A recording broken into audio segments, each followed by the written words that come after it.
بسم اللہ والحمد للہ والصلاة والسلام علی رسول اللہ اما بعد فاعوذ باللہ من الشیطان الرجیم بسم اللہ الرحمن الرحیم۔ الحمدللہ اللہ نے ایک بار پھر کرم کیا ہے، ہم یہاں موجود ہیں، نماز تراویح ادا کی جا چکی ہے۔ اللہ تبارک و تعالی اس نماز کو اپنی بارگاہ میں قبول منظور فرمائے۔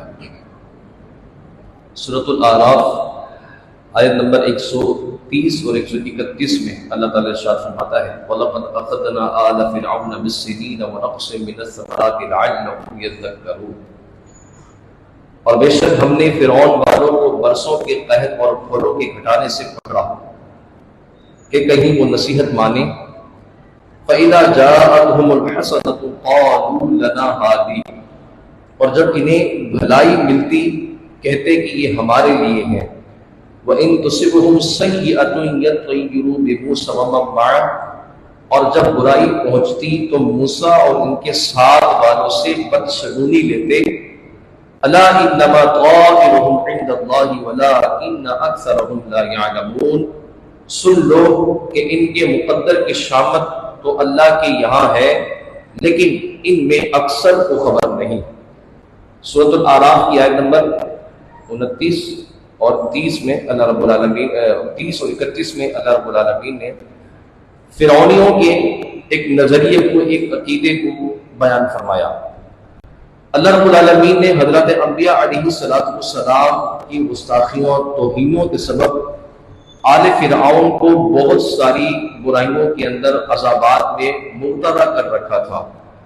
میں نے پہلے بھی بتایا تھا کہ فرعونی جو تھے یا بنی اسرائیل کے لوگ جو تھے، یہ لوگ حضرات انبیاء کی قدر و منزلت نہیں کرتے تھے، حضرات انبیاء علیہ السلام کی بات نہیں مانتے تھے۔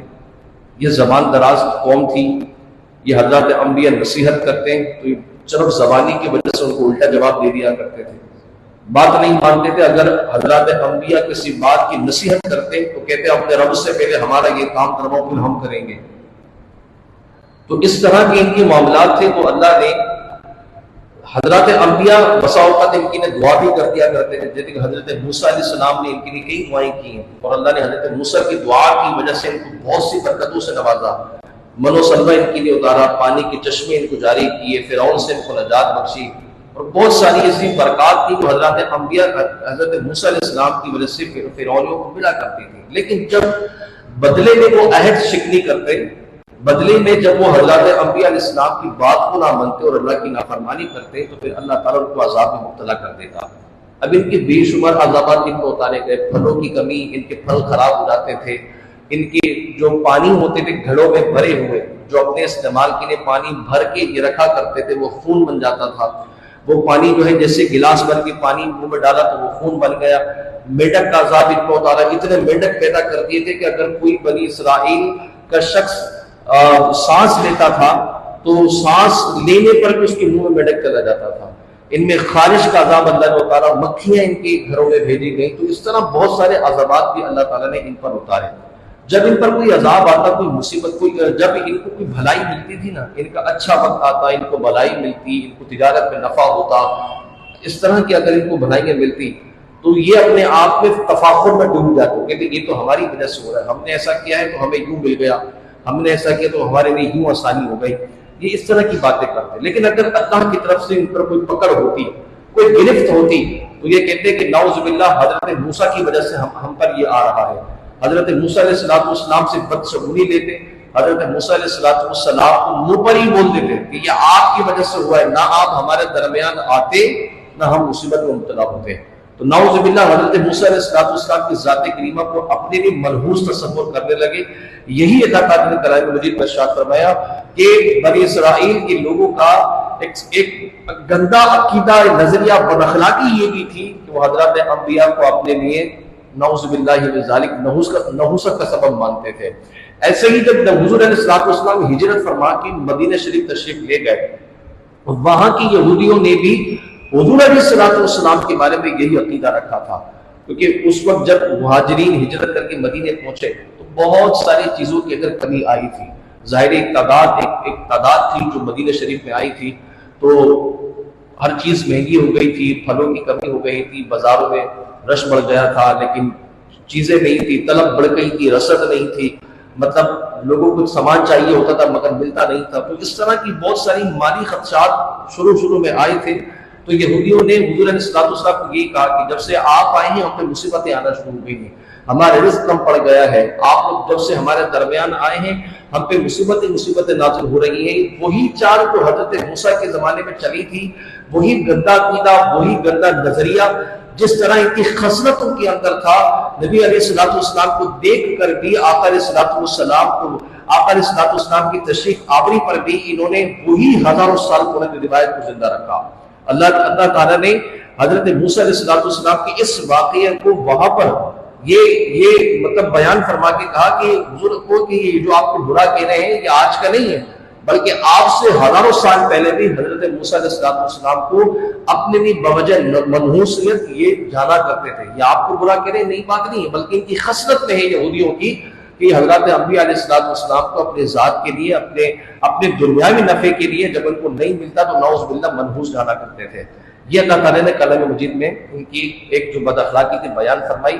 اور اس کے بعد اللہ تعالیٰ نے یہ بات کی بھی نشاندہی کی کہ اگر یہ ایسا عقیدہ رکھتے بھی ہیں جو حضرات انبیاء کے بارے میں ہے تو اللہ نے فرمایا کہ ان کو تباہی کے گڑھوں میں اتار دی. ان کو پتہ بھی تک نہیں کہ حضرات انبیاء کی توہین کے سبب یہ تباہی کے گڑھوں میں اتر چکے ہیں. اس لیے اللہ فرماتا ہے وَضُرِبَتْ عَلَيْهِمُ الذِّلَّةُ وَالْمَسْكَنَةُ کہ اللہ نے یہودیوں پر، بنی اسرائیل پر حضرت انبیاء علیہ السلام کی توہین اور آپ کی عزت نہ کرنے کی وجہ سے دائمی قیامت تک کے لیے ذلت کو مسلط کر دیا ہے.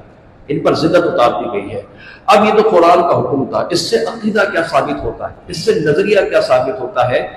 قرآن کریم میں جو یہ آیت کریمہ ہے اس سے یہ ثابت ہوتا ہے کہ اسلام میں بدشگونی نہیں ہے، بدشگونی کا رواج نہیں ہے، بدشگونی کا عقیدہ اور نظریہ نہیں ہے. آپ کسی بھی ذات کو، کسی دوسرے کو، کسی وقت کو، کسی زمانے کو، کسی شخص کو اپنے لیے منحوس نہیں جان سکتے. یہ قرآن کا فیصلہ ہے. قرآن نے اس چیز سے منع کیا ہے کہ آپ یہ کہیں کہ میں نے اس کو دیکھ لیا تو میرا وقت برا گزرے گا، آج یہ دن ہے تو میں برا وقت گزرے گا، فلاں وہ وقت دن ہوگا تو مجھ پر یہ ہو جائے گا. جب سے یہ آیا ہے، یہ سامنے والا دکاندار جب سے آیا ہے نا میرے کام کا بیڑا غرق ہو گیا. جب سے یہ پڑوسی آیا ہے میرے گھر کے اندر رونق چلی گئی. جب سے میری بہو آئی ہے میرے گھر کی رونق چلی گئی ہے. جب سے میرے بیٹی کی شادی ہوئی ہے، اس کی شادی ہونے کے بعد سے لے کے اب تک جو مصیبتیں ہم پہ آئی جا رہی ہیں. جب سے میری ساس کہتی ہے کہ جب سے ہم بہو کو بلا کے لے کے آئے ہیں اس کا ایسا منحوس قدم ہمارے گھر پہ پڑا ہے کہ میرے بیٹے کا سارا کاروبار تباہ ہو گیا، اس کی نوکری چلی گئی. اگر اس کی کوئی پہلی اولاد مر گئی تو کہتے ہیں یہ ہے ہی منحوس اور یہ آئی ہمارے گھر میں ایسے ہی. تو اس طرح کی معاملات ہمارے درمیان پائے جاتے ہیں. اپنے بھائی کو ہم اپنے لیے اپنے بھائی کو جادوگر بنا دیتے، کہتے جب سے میرا بھائی سے میرے تعلقات بگڑے ہیں تب سے اس نے مجھ پر جادو کرا کے یہ منحوس بن چکا ہے. اس طرح کے عقیدہ نظریہ آج بھی ہمارے درمیان ہے. بلی راستہ کاٹ جائے تو ہم کہتے ہیں کہ بھئی اب راستہ کٹ گیا، اب مصیبت آنی ہے. آنکھ الٹی بھڑکنے لگے تو کہتے ہیں بھئی مصیبت آنی ہے. الٹے ہاتھ میں خارج ہو جائے پیسے چلے جائیں گے، سیدھے ہاتھ میں خارج ہو جائے پیسے آ جائیں گے. دودھ گر جائے تو مصیبت ہو گئی، تیل گر گیا تو کوئی مصیبت آنے والی ہے، جلتا ہوا چراغ گر گیا تو کوئی مصیبت آنے والی ہے، شیشہ ٹوٹ گیا تو کوئی مصیبت آنے والی ہے. انتقال ہو گئے، چرپائی کو کھڑا نہ کرو، چرپائی کو نہ بچھاؤ، چرپائی پہ نہ بیٹھو. کیوں بھائی؟ اگر کسی گھر میں انتقال ہوا ہے چرپائی بچھائی جاتی ہے، چرپائی پر بیٹھا جائے تو قبر کے اندر مردے کی ہڈیاں ٹوٹ جاتی ہیں. یہ ایسے عقیدے رکھے ہوئے. چولہا نہ جلائیں، کھانا نہ پکائیں میت کے گھر کے اندر. کیوں؟ اس سے میت کو تکلیف ہوتی ہے، اس سے گھر کے اندر نحوست آتی ہے.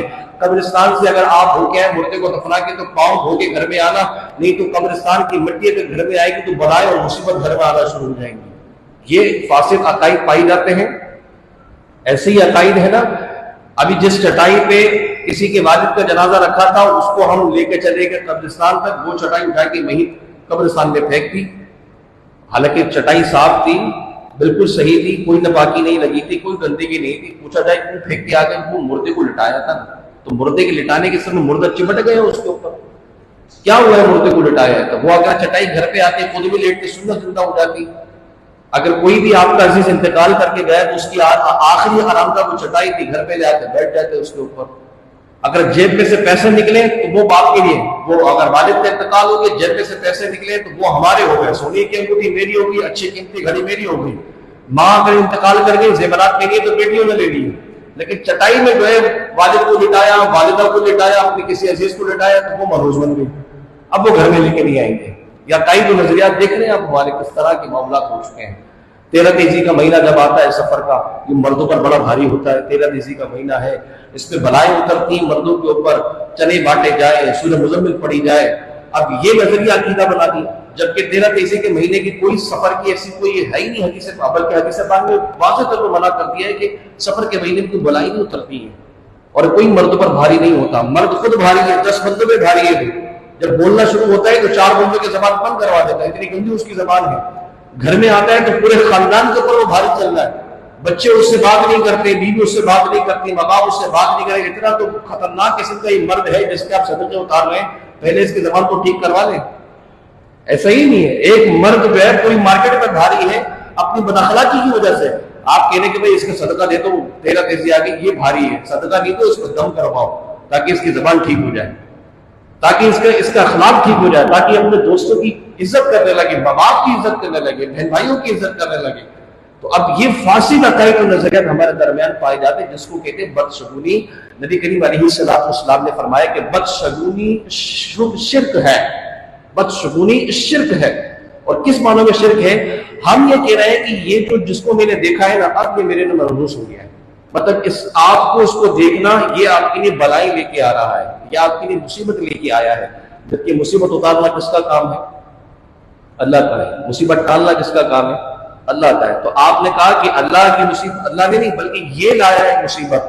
اگر اللہ آپ کو بچانا چاہ رہا ہو، یہ مصیبت لے کے آیا ہے تو مطلب کہ اس کی طاقت زیادہ ہو، نعوذ باللہ خدا سے۔ اسی طرح جادو پہ پھنسے ہوئے ہم، بھائی فلاں نے جادو کر دیا ہے، اگر جادو اس نے کر بھی دیا ہے تو ٹالنا کس کا کام ہے؟ اللہ تعالیٰ کا کام ہے نا۔ اگر اللہ تعالیٰ جادو نہیں ہونے دے رہا اور آپ زبردستی کہہ رہے ہو کہ یہ مجھ پہ جادو کر رہا ہے، تو میرا اللہ پر عقیدہ کا رہا، اللہ کی ذات پہ توکل کا رہا، اللہ کی ذات پہ یقین کا رہا؟ ہم نے تعویذ پر یقین کر لیا، نماز پہ یقین نہیں کرا۔ ہمیں وظائف پر یقین ہے، نماز پر یقین نہیں ہے۔ ہمیں عامل کی بات پہ یقین ہے، عالم کی بات پہ یقین نہیں ہے۔ ہمیں آستانوں پہ یقین ہے، مسجد میں جانے پر یقین نہیں ہے۔ وہاں رش لگے رہتے ہیں، پورا دن رش لگا ہوتا ہے۔ اگر عامل صاحب نے آنا ہے 11 بجے رات کے تو ہم عشاء میں جا کے بیٹھ جائیں گے، نماز بھی نہیں پڑھیں گے، اور جا کے بولیں گے تعویذ دے تو مصیبت میں گرفتار ہوں۔ تو سب سے بڑی مصیبت یہی ہے کہ ہم اللہ کی نہیں مان رہے، یہ سب سے بڑی مصیبت ہے۔ اب میں اللہ کی بھی نہیں ماننی، نماز میں نے پڑھنی نہیں ہے، پاک صاحب میں نے رہنا نہیں ہے، قرآن گھر میں نے کھولنا نہیں ہے، زبان کو میں نے اچھا کرنا نہیں ہے، پر تعویذ پہ یقین کرنا ہے، وہ مجھے مل جائے، وہ سارے کام کر دے گا، نماز کام نہیں کرے گی۔ نعوذ باللہ، یہ ہمارا کم نظریہ کم عقیدہ بن گیا ہے۔ ایسے ہے ہی نہیں ہے۔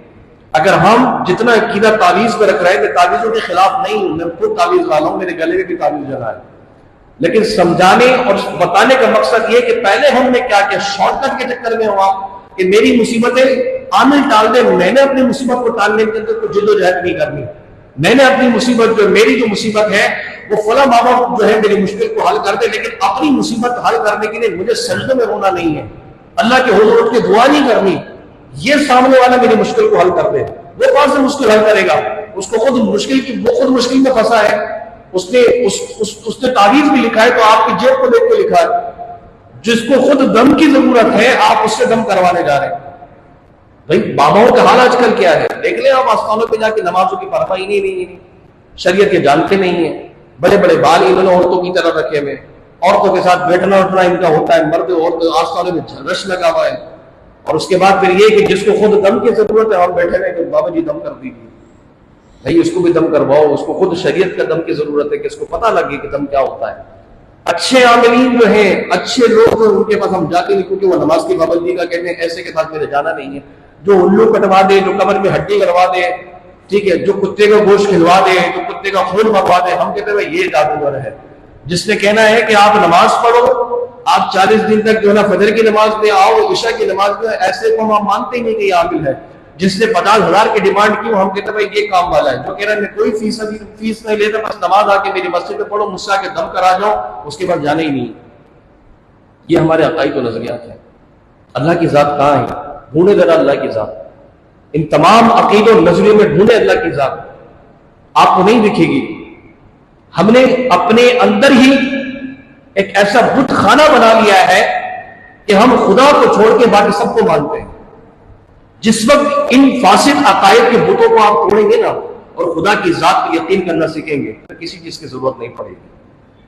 اللہ کے نبی علیہ السلام جب مشکل میں آتے تھے تو نماز ادا کرتے تھے، کئی نفل حضور ادا کر دیا کرتے تھے مشکل کے لیے۔ بدر کا مارکا تھا نا، بدر کا مسلمانوں کی پہلی جنگ، کتنی مشکل حالات تھے، 313 صحابہ تھے، 1000 سے زیادہ کافر تھے۔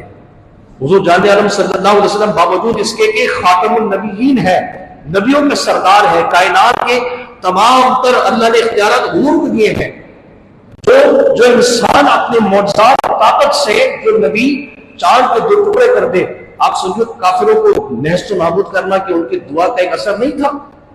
جس نے کنکریوں کو پھٹ کلمہ پڑھوا دیا ہو، کھارے پانی کو میٹھا کر دیا ہو، مردوں کو زندہ کر دیا، اس نبی کے لیے کیا کچھ نہیں کر سکتے تھے؟ لیکن آقا علیہ الصلوۃ والسلام نے مجھے اور آپ کو سکھانے کے لیے کہ اتنے اختیارات ہونے کے باوجود بھی مارکا بدر سجا ہے، جنگ ہونے والی ہے، اللہ کے نبی نے ساری رات اللہ سے دعا کرتے ہوئے گزار دی۔ ایسا اور رو رہے دعا کے اندر، اتنا روئے کہ جناب ابوبکر صدیق رضی اللہ تعالی عنہ نے آقا علیہ السلام کا شانہ دبا کر کہا تھا، یا رسول اللہ کیا ہم حق پر نہیں ہیں؟ کیا اللہ تعالیٰ ہمارا ساتھ نہیں دے گا؟ جب جناب ابوبکر صدیق کے کلام سے اللہ کے نبی کو ٹھنڈک ہوئی تھی، کتنی دعائیں اپنے لیے کی ہوں گی۔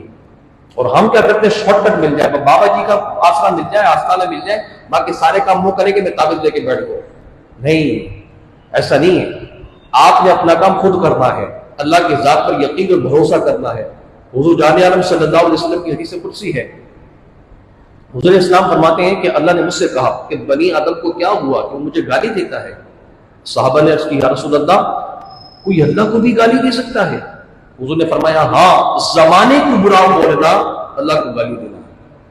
ہمارے یہاں بولتے ہیں یہ منحوس، یہ مہینہ بڑا منحوس ہو گیا، یہ وقت بڑا منحوس ہو گیا، یہ دن بڑا منحوس گزرا ہے۔ کہتے نہیں کہتے؟ دن کس نے بنایا؟ وقت کس نے بنایا؟ اللہ نے بنایا۔ کسی شخص کو آپ منحوس جان رہے ہو تو اس کو کس نے پیدا کیا؟ اللہ نے پیدا کیا۔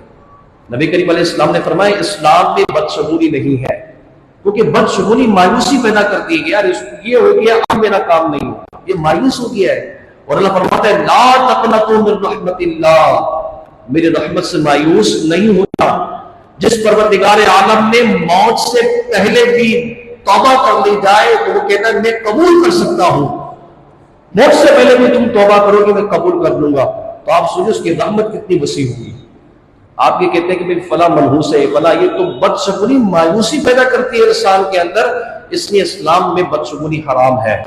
آپ کسی چیز کو منحوس نہیں کہہ سکتے، نہ بہو منحوس ہے، نہ دماد منحوس ہے، نہ بلی کا راستہ کاٹنا منحوس ہے، نہ شیشہ، نہ یہ نہ وہ، کوئی منحوس نہیں ہے، سب اللہ تعالیٰ نے پیدا کیے ہیں۔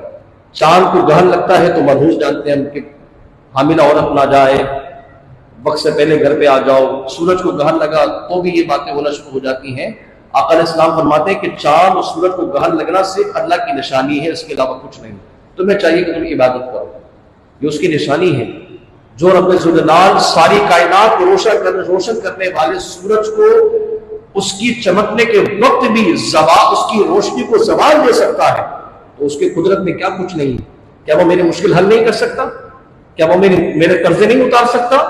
کیا وہ مجھے شفا نہیں دے سکتا؟ کیا وہ مجھے مشکلات سے نہیں نکال سکتا؟ اس کے پاس طاقت ہے، کبھی اس کے ہو کے تو دیکھو، اس کو جیسا ماننے کا حق ہے ویسا مان کے دیکھو، پھر دیکھو زندگی کیسی بدلتی ہے۔ ہم سارے کام کر رہے ہوتے ہیں سوائے اللہ کی بارگاہ تک پانے کے، اور پھر کہتے ہیں کہ کچھ بھی نہیں ہو رہا۔ تو بدشگونی نہیں، اللہ کی ذات پر یقین، کامل یقین، توکل جو ہے یہ کامیابی کی سب سے بڑی دہلیز ہے، اور مومن کا سب سے بڑا ہتھیار ہی توکل ہے۔ ایک امام صاحب تقریر کر رہے تھے اور تقریر کے دوران ان کو پتہ لگا کہ بسم اللہ الرحمن الرحیم کے فضائل بہت ہیں، جس نیت سے بسم اللہ پڑھی جائے اس نیت میں اللہ تعالیٰ برکت بھی عطا فرما دیتا ہے، وہ کام اس کا ہو جاتا ہے۔ اس کو سننے کے بعد ایک دیہاتی ان کے پاس آیا، اس نے کہا حضرت اتنا کماتا ہوں، جتنی روز کی دہاڑی اتنی ہوتی ہے کہ یا تو میں جو میرے راستے میں نہر پڑتی ہے گاؤں سے شہر میں آنے تک وہ کرایہ یا تو میں نہر کا ادا کر سکتا ہوں یا اس کو بچا کے بھی اپنے بچوں کے لیے روشن کھانا لے کے جا سکتا ہوں. میں اسی کشمکش میں ہوں, حالات بہت خراب ہیں, آپ دعا کرو تو کوئی طریقہ بتاؤ.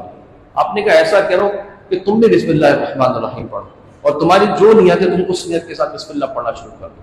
وہ دیہاتی ہوتا ہے, وہ پڑھنا شروع کر دیتا ہے.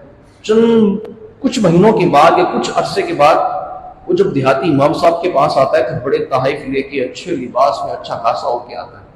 وہ حیرت میں پڑ جاتے کہ کچھ دنوں پہلے میں نے دیکھا تھا یہ بڑا کمزور سا غریب سا آدمی, اب یہ ماشاءاللہ میرے لیے تحفے لا کے لے کے آیا, اچھا کپڑا لباس پہنا ہے. اس نے کہا خیریت تو ہے, کوئی لاٹری لگی ہے کیا؟ ایک دم تمہاری زندگی بدل گئی. اس نے کہا حضرت میں نے شکایت کی تھی نا آپ سے, میں جتنا کماتا ہوں یا تو میں کرایہ دے دوں اس ناؤ کا کشتی کا یا میں بچوں کے لیے لے جاؤں. آپ نے کہا تم اپنی جو بھی مشکل ہے اس نیت سے تم بسم اللہ پڑھنا شروع کر دو. میں نے نیت کر لی کہ یا اللہ میرا کرایہ بچا دے, میں تیری بارگاہ میں بسم اللہ پڑھ رہا ہوں. اور یقین کے ساتھ میں جب نہر پہ آیا اور بسم اللہ پڑھی, چلنا شروع ہوا تو بنا کسی کشتی کے میں نہر پہ چلنا شروع ہو گیا. اب یوں میں بسم اللہ پڑھ کے جاتا ہوں, نہر پہ چلتا ہوا بسم اللہ پڑھ کے آ جاتا ہوں, اور وہ جو پیسے ہوتے ہیں میرے بچ جاتے ہیں, اس کو بچا کے میں نے خاندان بھی پالا, کچھ پیسے بچ گئے, لباس خریدا, تحفے آپ کے لیے لے کے آ گیا. اللہ کی ذات پر یقین, اتنا یقین تو ہمیں بھی نہیں ہے, مجھے بھی نہیں ہے. ہاں جی, پانی میں چلنے سے پہلے میں 10 چیزوں کو دیکھوں گا, اس کو کہتے ہیں اتنا یقین اگر ہو جائے نا, اللہ تعالیٰ دریاؤں پر بھی چلنا سکھا دیتا ہے. اتنا یقین ہو جائے تو پہاڑوں کو بھی اللہ تعالیٰ اپنی جگہ سے ہٹا سکتا ہے. اتنی یقین کی ضرورت ہے اللہ کی ذات پر کہ ہمیں اللہ کی ذات پر یقین کرنا ہے. خود اس کی کم سے کم اتنا تو کہہ سکے کہ میری ذات پر جو ہو رہا ہے میرے رب کے حکم سے ہو رہا ہے. بدشگونیاں بدفالیاں یہ اسلام کا نظریہ عقیدہ نہیں ہے, یہ غیروں کا عقیدہ ہے جو خدا کی ذات پر یقین نہیں رکھتے, یہ ان کا عقیدہ ہے. ہماری زندگی میں جو کچھ بھی ہے کس کے ہے؟ اللہ سے ہے. وشرہ وخیرہ, جو کچھ بھی ہے سب اللہ کے حکم سے ہے. اس نے دیا ہے تو وہی ٹالے گا. بس میں نے اپنی ذات میں اللہ کو راضی کرنے کے لیے قدم بڑھانا ہے, مشکلیں حل کرنی ہے, نہ کہ میں اپنی مشکلوں کے سر کے اوپر ڈال کے چلے میں تم کر دو میں نہیں کروں گا. کہیں نہ کہیں تکبر نہیں ہے. قرض میرا, پریشانی میں, بیمار میں, مصیبت میں, بچے میرے نافرمان, گھر میرا تباہ ہو رہا ہے اور میں بابا کے کندھے پہ ڈال کے آ گیا. آپ میرا قرضہ اتار دو, آپ میری مشکل حل کر دو, میرا گھر بچا لو, میرے بچوں کو بچا لو, اور آپ کے سکون سے لیٹ گئے. تو آپ کے حصے کا کام وہ کرے گا؟ بتائیے, آپ نہیں کریں گے نا. کیونکہ اللہ کے نبی فرماتے ہیں کہ اللہ نے خود کہا ہے کہ میں ٹوٹے ہوئے دلوں کے قریب ہوں. دل آپ کا ٹوٹا ہے, اللہ کی ذات آپ کے قریب ہے. جب ٹوٹے ہوئے دل سے اس کو پکارو گے نا, وہ اس کی دعا سے زیادہ تاثیر تمہاری دعا میں رکھے گا. تو مشکل میں آپ گرفتار ہو, ہم اپنی مشکل بابا کے کاندھے پر ڈال کے آتے ہیں. بھائی تم کر دو, میں تو جا رہا ہوں, میں نے بس میں نے پیسے دے دیے, چندہ دے دیا, سب کچھ دے دیا, تمہارا کام ہے, میں سو گئی, میں کچھ نہیں کروں گا. اب یہ حالات ہماری ہو چکے ہیں. ڈاکٹر اقبال کا ایک واقعہ ہے نا, آخری بات میں عرض کرتا ہوں, کیونکہ آج کل بابا جو ہے نا ہماری نفسیات سے کھیل رہے ہیں. جتنے بھی بابا ہے نا, ڈھونگی بابا, میں اچھے لوگوں کی بات نہیں کر رہا ہوں, دیکھیں وہ مستثنا ہے, اچھے لوگ بھی ہیں, میں ان کی بات الگ کر رہا ہوں. جو زیادہ تر مارکیٹ میں یہ آئیں گے نا, جو مطلب نمازیں نہیں پڑھنی, مکہ مدینہ میں نماز پڑھنی, کھانا دعوت یہاں کرنا ہے, چندہ یہاں لینا ہے, نماز مکہ مدینہ میں پڑھنی ہے, ان باباؤں کی بات کر رہا ہوں میں. یہ اگر اتنے پہنچے میں ہوتے نا تو ایلون مسک کو ابھی تک مارس پہ پہنچا ہے نا, وہ کہہ رہے ہیں میں نے مارس پہ دنیا بسانی ہے. یہ ابھی تک پورے مارس پہ قبضہ کر چکے. تو چاند تو ان کی پراپرٹی بن چکا ہوتا, 2 4 5 چاند پہ ان کے پلاٹ بھی ہوتے اگر اتنے پہنچے ہوئے ہوتے. 20 سال ہو گئے یہ فٹ پاتھ سے اٹھ کے اپنا گھر نہیں بنا پایا ہے, اور پھر ہم بھی اس کے پاس جا رہے ہیں. یہ بربادہ ہے نظریے کا, عقیدے کا, تباہی کا. انہوں نے کہیں نہ کہیں میں شرک میں مبتلا کیا ہوا ہے. ایسے باباؤں نے, ہمیں ان کے پاس نہیں جانا. تو ڈاکٹر اقبال کے پاس ایسے ہی کسی پیر صاحب کے پاس بیٹھے ہوئے تھے, مرید آیا کہ حضرت دعا کر دے, قرضہ بہت ہے. اپنے جیب سے 10 کا نوٹ نکالا, مرید رکھ کے چلا گیا. ڈاکٹر اقبال نے, اچھا پیر صاحب نے دعا بھی کر دی. علامہ اقبال بیٹھے ہوئے تھے, بالغ النظر آدمی, ہاں, جو شخص کہے کہ محمد سے بات تو نے تو ہم تیرے ہیں, یہ جہاں چیز ہے کیا لوح و قلم تیرے, جس کی زبان تاثیر کلام میں اتنا وزن تھا. اب ان کے آگے اگر ایسی کوئی ہلکی بات ہو تو پکڑ لیں گے کیا؟ جب پیر صاحب کو دیکھا کہ بھائی قرضے کی دعا مرید کروا کے گیا اور 10 روپے کی ڈال گیا تو مسکرانے لگے. پیر صاحب نے کہا حضرت کیوں مسکرا رہے ہیں؟ اتنے میں مسکرائے یوں ہوں کہ آپ نے دعا کی اور فوراً دعا آپ کی مطلب قبول ہو گئی. اس نے کہا کیسے؟ کہ ایسے قبول ہوئی ہے کہ جس کے لیے دعا کی تھی اس کے حق میں تو نہیں مگر آپ کے حق میں قبول ہو گئی. ہم نے کہا کیسے قبول ہوئی؟ اگر وہ 300 روپے کا قرض دار تھا تو 10 روپے کس کو دے کے گیا ہے؟ وہ اپنے دعا کے آپ کو. تو اب وہ 310 روپے کا قرض دار ہوتا ہے. اگر یہ آپ 10 روپے اس کو دے کے کہتے بیٹا قرضہ اتارتے تو 290 ہوتے نہیں ہوتے, لیکن 10 آپ کو دے گیا تو مزید وہ قرض دار ہو گیا. وہ قرض دار ہو گیا. یہی ہمارے عقیدے ہیں, یہی نظریہ ہے. ہاں جی, انہی کا شعر ہے نا لکھا ہوا, ہم کو تو میسر ہی نہیں مٹی کا دیا بھی. ایسے ہی پیروں کے بارے میں لکھا ڈاکٹر اقبال نے, ہم کو تو میسر ہی نہیں مٹی کا دیا بھی, گھر پیر کا بجلی کے چراغوں سے ہے روشن. مرید جو ہے وہ کچرے کھا رہے ہیں, پیر صاحب دعوتیں کھول رہے ہیں. یہی ہے, اسی وجہ سے جن کو کچھ میسر نہیں ہے وہ سب کچھ. آج دیکھیں ہمارے آستانوں پہ کیا ہو رہا ہے, ہمارے چند پہ پلنے والے گدی نشینوں نے بیڑا غرق کر دیا ہے, دین کا شریعت کا بیڑا غرق کر دیا ہے. عقائد و نظریات کا جن بزرگ کے نام پر یہ گدی نشین بنے بیٹھے ہیں وہ تو بڑے پاکیزہ تھے, وہ عبادت گزار تھے, وہ اللہ کے ولی تھے. اب ان کے نام کا خرچہ یہ اٹھا رہے ہیں. کسی بھی گدی نشین کو اٹھا کے پوچھو اس کا کاروبار کیا ہے, اس کی نوکری کیا, اس کا پیشہ کیا ہے, کچھ نہیں بتائے گا, خاموشی کا تانا دے گا. آپ کہاں سے رہا ہے؟ میرے اور آپ سے. مرید گدھے پہ چل کے آ رہا ہے, یہ پراڈو میں گھوم رہے ہیں.